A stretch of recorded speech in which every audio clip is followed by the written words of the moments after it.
Hurricane season started this month. Do you have enough emergency food ready if a hurricane strikes your area? Explore American Reserve's food products for all your emergency food needs. They also sell great products for water filtration, Faraday bags, and other survival items you need to ride out the next disaster. Their 72-hour emergency food and drink supply is great to have on hand when faced with a disaster. The kit is easy to store and even easier to cook. The kit features 32 servings with 12 lunch and dinner options, 8 breakfast options, and 12 servings of whey milk. Use the code ThealHazards Prepper for a 10% discount when checking out. Be sure to check out American Reserves on their website and social media pages. Stock up on high-quality, nutritious options to be prepared for any crisis. Welcome back to the All Hazards Prepper Show, your go-to spot for all your disaster prep information and how to survive wild SHTF scenarios. Plus, we'll chat about the chaos of the world, throw in weather updates, and cover any topics the All Hazards Prepper has in his head this week. Don't forget to hit that subscribe button on your favorite podcast platform and join us on social media. Now, let's welcome your fearless leader and the brains behind the All Hazards Prepper, Blake. Welcome back to the All Hazards Prepper Show. This is your host, Blake. Super glad that you have joined us this week on the All Hazards Prepper Show. I have Chris with us this week. He is an emergency preparedness expert who says is a little obsessed with everything related to emergency and personal preparedness. He has been teaching emergency preparedness, survival, and self-reliance with everything in this field for over 20 years. This first started as a teenager, instructing wilderness survival merit badges as a Boy Scout when he was 16. From Eagle Scout to World Traveler, Force Recon Marine, Scout Sniper, Security Specialist, and Entrepreneur, he has gained a well-rounded experience and insight into natural and man-made disasters. As a subject matter expert and public speaker, he has spoken to thousands of people from all walks of life, including military members in both the U.S. and other nations, local to federal law enforcement agencies, colleges, private businesses, nonprofits, individuals, and other groups. He currently works as an emergency planner for a county with over 500,000 people residing in the county. In this role, he oversees all the planning, resource usage, correspondence between local and emergency services. So super glad to have Chris on. He is a fellow emergency manager. He's also a fellow Eagle Scout. I am an Eagle Scout there as well, Chris. So good to have you on here. Definitely someone that is well respected here in the prepping community. Posts some great content, so I was super excited to get him on. So Chris, just tell our viewers, how this all started, how you became a prepper. Man, that is a loaded question, but the first memory I could think of that really kind of made me think, okay, that's probably where it started is, I like to tell people I'm a recovering Californian now that I live in PA, and I was in that big earthquake in '89, and I was 4 years old at the time, and when that happened, to say it rocked my world is not just the pun. Like it left a really significant impact. And at the time I didn't know it, but that day after that happened and I ruined my shirt with some grape juice, I went into my room and I packed a backpack and I stuck it in my closet. And in my mind, I was like, if something happens again, I'm taking that backpack and I'm getting out of here. And that is probably the most like memory that I think is the closest thing to the first spark. And I love MacGyver. It was as a kid, I was glued to the TV whenever MacGyver was on. And I think MacGyver is kind of like one of those old school shows where if you were really drawn to it, the likelihood that you're a prepper now is probably extremely high. I would bet money that those who enjoyed MacGyver are probably preppers today. Yeah, perfect there. Perfect. Yeah, good story. I think it's always interesting to hear how people became preppers. Some people, it was an experience. Some it was just how they were raised. I think my story is just kind of how I was raised, and my dad was a prepper, my grandfather was a prepper, and it just kind of was instilled to me through scouts, I guess, too. So that was a great story there. Did your scouting career feed into the prepping as well, like it did with me as a young age, I guess? For sure, absolutely. I think if anything, with the scouting, the scouting career or the scouting, culture and lifestyle gave me was gave it identity, right? It was like all these things that I was kind of putting together on my own and really didn't know what I was doing because I didn't have the internet back then, not in the level we have now. So when I finally got to the scouts and it gave it structure and it really showed me like, oh, this is a whole thing, right? Like this isn't just me. I'm a weirdo who is thinking about contingency plans at like 10, 11 years old and, gets in trouble for carrying a pocket knife because I always want to be ready at 5 in kindergarten. It really solidified it like, oh, this is a mentality about how we approach life and how we approach the world so that we're not caught off guard. Perfect. Yeah, I think I have a lot of similarities there. That I was always the kid. I told the story on my first podcast that I on Christmas I had this kit that you had all the batteries and the knives and things to open the presents with and everything. I think I did that when I was like in, I don't know, maybe third, fourth grade, and from there it kind of flourished. But yeah, that's great there, and I think the Scouts is a great way to if you're someone that's listening has young kids. I know the Scouts has changed a lot since I've been in. Definitely, Yep. probably since Chris has been in. But Yep. it's definitely a good structure. Better than some other ways you could have kids involved with nowadays. So good there. Chris, you kind of talk about what's your whenever you're you as preppers, we all kind of specialize maybe in one thing was what we're really prepping for. What is a disaster or a man-made disaster or technological disaster, something like that? What are you really concerned about today as a prepper, and what are you really working towards for that? So my big thing right now, and I'm sure you know this as well because you probably get a lot of the same alerts coming out from the same departments and stuff as I do, is critical infrastructure. We are beyond the fact that it's highly susceptible to bad actors. It is extremely aged on multiple levels throughout the entire country.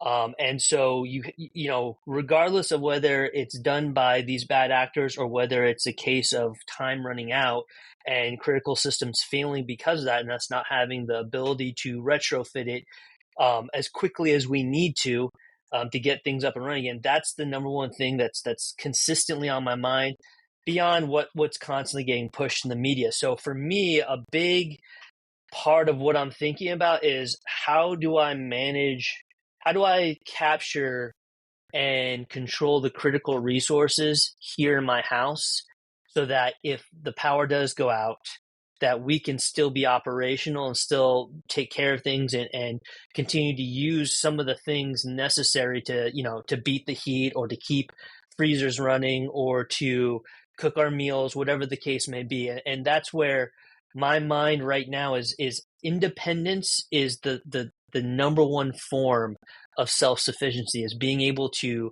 provide for yourself, even if you're in, like for me right now, a suburban neighborhood.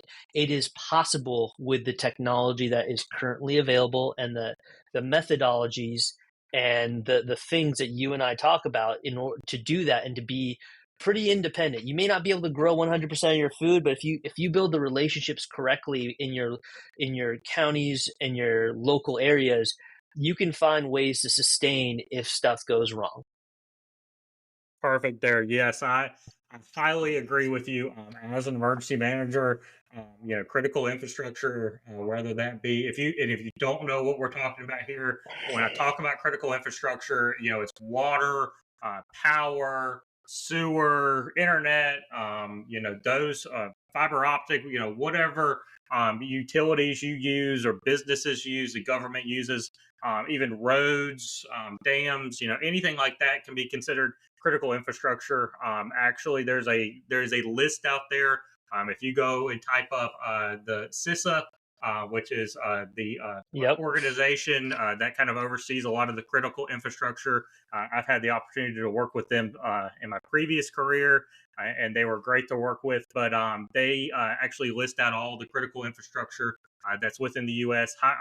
Actually, education is listed as critical infrastructure as well, as it is important to the local economy and local municipalities. So that's definitely something I'm very concerned about as well, Chris. Critical infrastructure. If it's just if it's something that's pre-planned or attacked, or maybe it's just something that fails.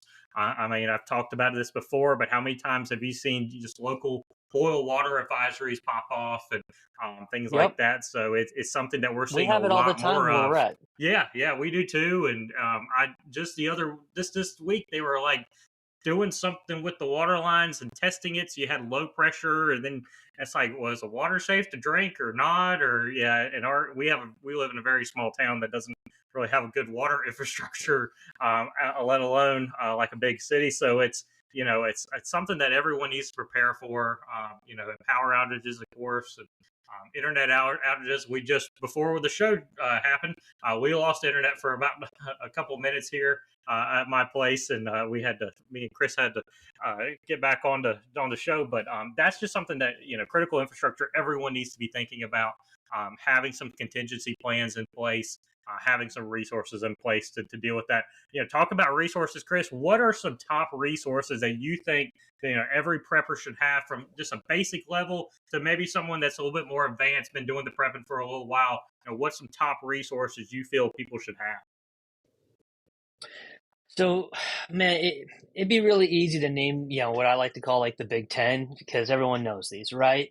I think what's really important for people right now, more than anything, is to get all your information that's valuable to you.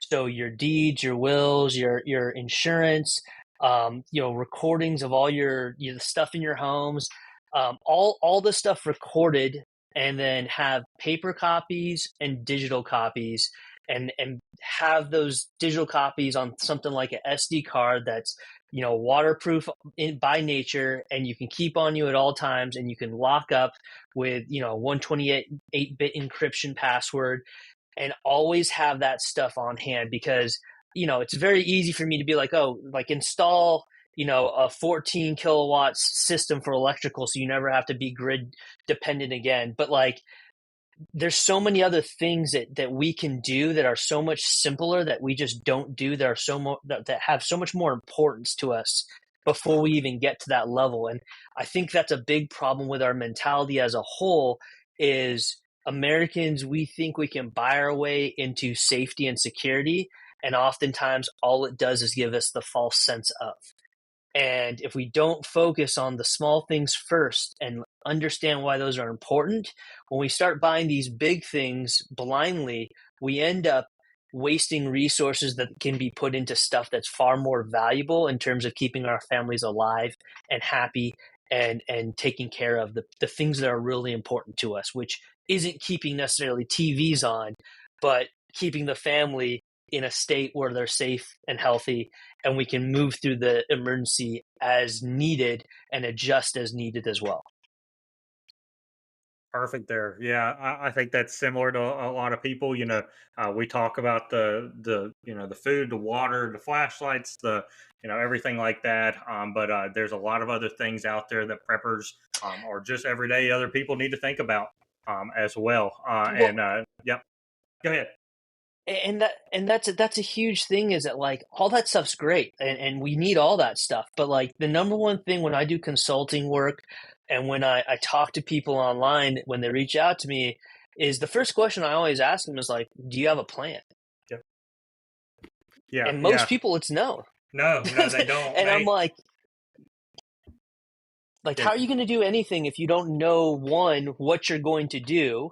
And two, the other big question I have is, do you have a list of what all your current resources are? How do you know what you need if you don't even really know what you have? And a lot of people don't know all of the things they have and what I like to call their survival timeline is. How much food and water do you actually have stocked up to keep you and your family alive? Have you counted the calories? 2,800 calories for males, 2,400 calories approximately for females here in the United States. But the average American, they tend to eat a little bit more.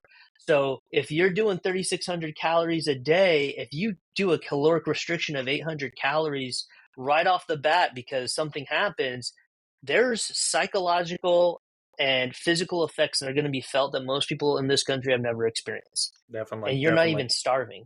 No, yeah, So that's yeah, great points there.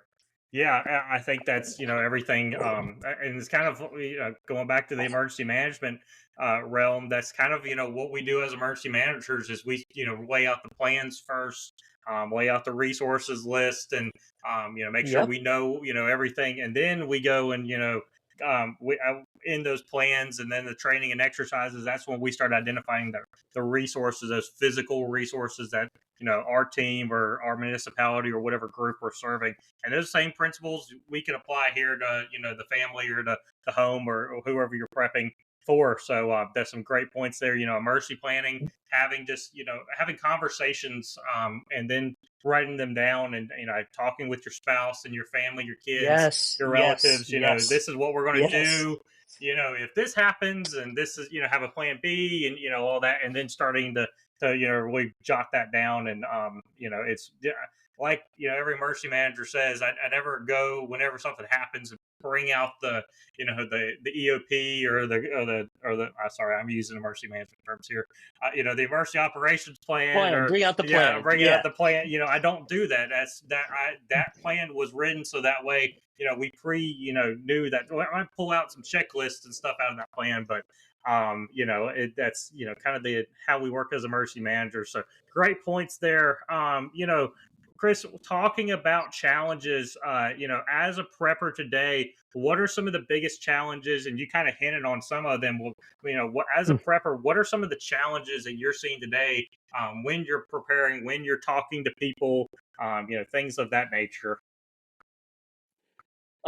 So the first one I did already kind of mention, and that is actually knowing what your numbers are. And when I say that, I mean like the way I've always described emergency management is resource management. Like that's really all it is, right? Yep. Because emergency is when you have exhausted resources and you can no longer handle whatever the hazard is, and you have to bring in outside resources.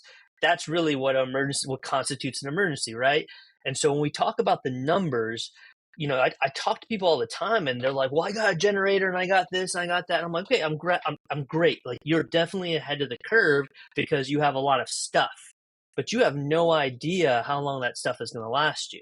Yep. And so, the big thing that people need to calculate first before they buy anything, before they do any research, and I'll give the big list. It's the calories per day, it's the water per day, right? 1 gallon per person is the kind of the general guidance.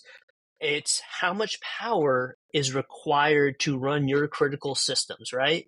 And what I mean by critical systems is, it's easy to look in your power bill and say, oh, we generate this much during the day, but you're not going to be running TVs. You're going to be running air conditioning, especially if you live in a place like Texas or Arizona or something like that. So you need to understand what your load is there. And you're going to be trying to keep your food cold. And everything else is you're going to try to keep to a minimum so you can conserve those resources. And you have to figure out those numbers.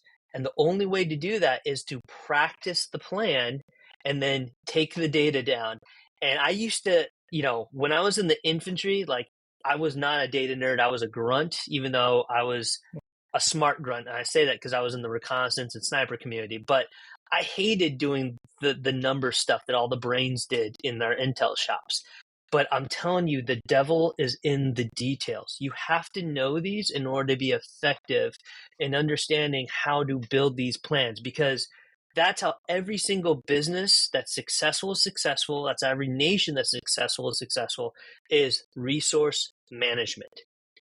Yep, exactly. Yeah, that is a big thing in emergency management. Is not just the planning and all that. Is managing the resources that you have, with what, and trying to adapt them to what you're dealing with. Not every resource out there is a cookie cutter type thing. You really got to adapt some of your resources to what you're dealing with at hand, and make it work. So good points there.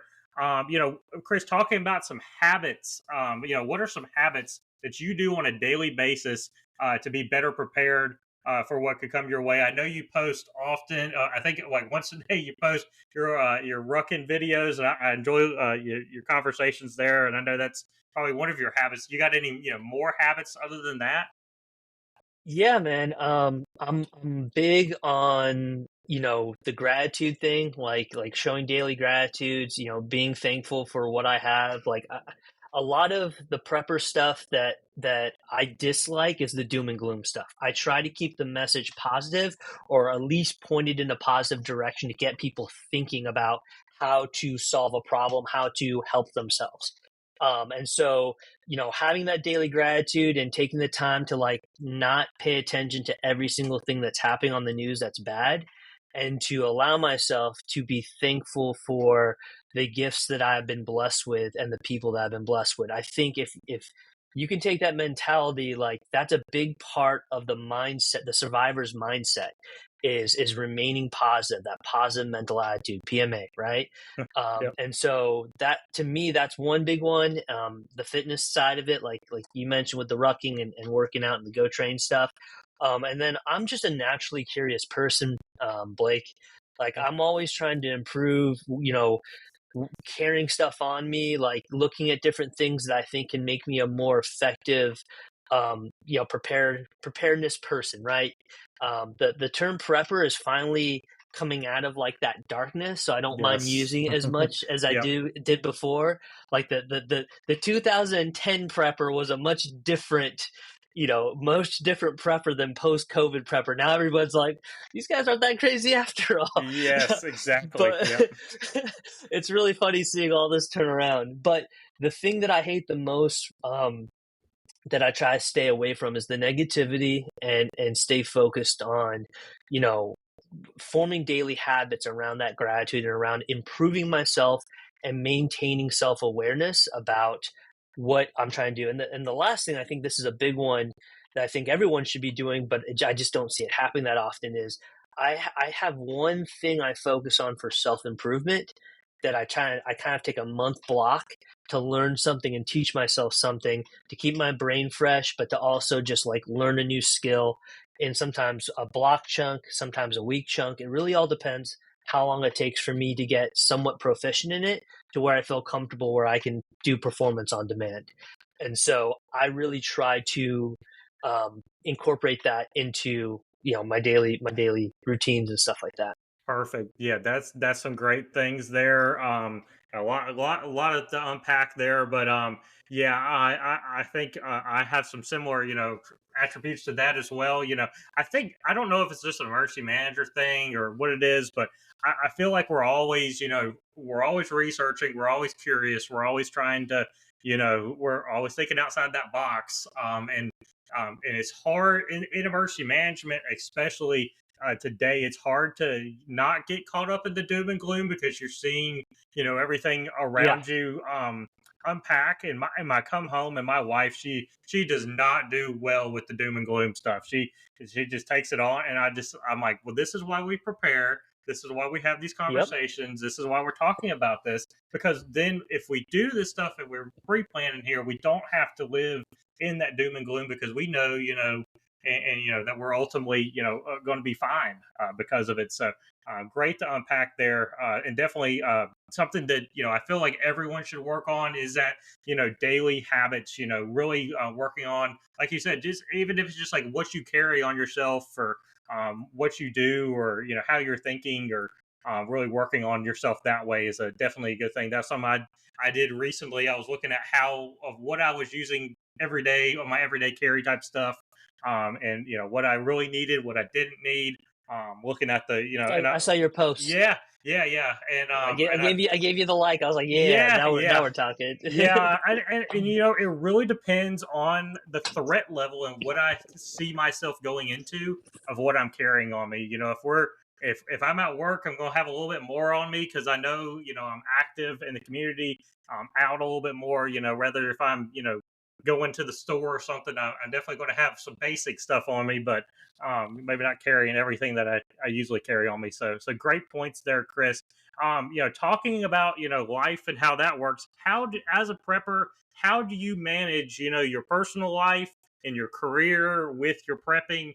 How is all that balanced inside your head, or in how you're balancing that personal life with the prepping. I know both of our careers, we're kind of preppers at our at work, and then we come home and kind of do it too. So how do you manage all of that, especially in the day's time? Um, I was blessed with this thing called ADHD, and it's a gift and a curse. Yes, And exactly. so it's one of those things, and I'm pretty confident that like a good percentage of like guys who did what I did in the military had it, and a lot of people in emergency services in general. And when you start looking at why, people with ADHD thrive well in chaotic environments. And in some cases, it's so much so that we actually have a tendency to create chaos in our own lives simply because we work well under that pressure, which is never a good thing, but it's just somewhat of a reality for a lot of people who have ADHD and stuff like that. But to be honest, man, it's a balancing act. It really is. And I have a 3-year old, and she's my world, and so you know sometimes the plans don't always go the way we plan. That's why we adapt and we change around. There's a lot of things right now that I'm trying to do at once, and just with how things are panning out, everything's just taking longer because they need to come together at once.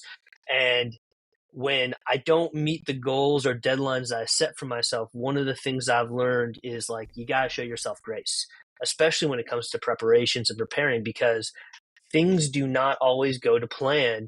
And if you allow yourself to fall out of your battle rhythm or your balance or whatever you want to call it, and allow these things to affect you in that moment, you're not going to be effective at getting through whatever that emergency is or whatever is going on. And so it's a combination of recognizing like when so much stuff has been going on at work or so much stuff has been going on in the world, knowing when to step away to get to recharge, and then really setting those goals and setting those things up and planning stuff out so that I can be effective in reaching the goals and the things that I set. Perfect. Yes, I think that is great points there that everyone should take note of. It is definitely hard to balance everything today, and you want everything to come together at once, but unfortunately, it doesn't work that way. So you kind of got to balance it all, and really you know take it in small steps, and then put it all together. Chris, kind of what is what's like is a question I like to ask preppers. What's your bucket list prep thing that you want to do in the future, that you want to buy or develop? What is that big bucket list thing or wish list thing that as a prepper that you really want to do or have on hand for the future? So the dream vision is to have a huge property where people can come, they can bring like their RVs or their tiny homes or whatever, and have all these places already set up all around like 100+ acre property, and then people can come and learn all about self-sufficiency, emergency preparedness, and just have a giant event hall, have all these different gardens and animals, and just essentially like what I would dub a prepper's paradise, right? Sure. Some fertile green valley with rolling acres and trees and stuff like that, where people who want to learn this stuff, people who are trying to get into this stuff, can actually come down and spend 2 or 3 weeks down there and just get their hands in it and do it. Because the big problem that I see is, we're all getting a lot of information from online, but the people who are actually out there learning the skills in real time are a far smaller percentage. There's so much emphasis on the stuff, but I don't see people actually using the stuff. Yep. And a big thing I see all the time is like people post their everyday carry, and the knives, the flashlights, the wallets, everything they're carrying on them looks like it just got taken out of the package. Yeah. And Yeah. I it's never fine if your used it. stuff's new. Like, yeah, but like you have to use your gear. Like I know people who are close to me that, bought a generator 10 years ago and it's still in a box in their garage. Yep. Exactly. Yeah. That's And, a and great that's point so there. frustrating. Yeah. Yeah. You're right there at the goal. You're right there, bro. And you haven't even started it up to realize how it works and what Yep. you need to do, or how to operate the choke, or what's the oil to gas mixture, or how do you hook up your propane tank? It will even run all these things that you could figure out in a couple hours and make yourself a little operations checklist while you do it. You're not even doing it. And when Yeah. you go to reach in that box and you realize you don't even have some of the stuff you need, or the engine locked up because you didn't keep oil in it. Yeah, that's some great points there. I see that as a common problem with definitely the prepping community as a whole, or just people in a whole as a It's whole. huge, They man. don't know how to use the resources they have. They don't test it. They don't train on it. So that's going back to the emergency management thing. That's the big part of emergency management is training and exercises.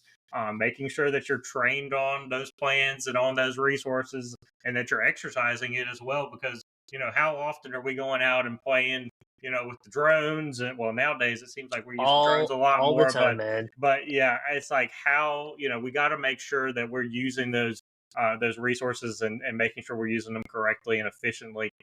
Chris, kind of wrapping up here, tell us, one thing that you feel like everyone should know about prepping. What's your big idea with prepping? Here's the big idea. Well, let me give you two, because I think there's two really big points that That's needs to be fine. made. All right. So first one is that if you have life insurance, car insurance, health insurance, any type of insurance, then you're already a prepper in some form or fashion. The difference is with all those types of insurance, those are being held by a company. And when things happen, it's going to take you a very long time to be able to tap into those resources. As a prepper, I have my insurance plan is with me at almost all times, at least in a centralized location, for the things that I need for my day-to-day living. And that's where people who aren't quite into prepper need to understand this is just another form of insurance. The only difference is you control it versus it's controlled by a company. And that leads me into the next point, is that the end level of preparedness, let's say the super saiyan of preparedness, is self-sufficiency. You start an emergency preparedness where you start with your FEMA kits, your 7 days and your 3-day bug out bags, and your 2 weeks worth of food or water. And then you realize that ain't going to save you for these long-term extended events. So you start getting into preparedness, which is really just the art of problem solving with the resources you have on hand. That's all it is, right?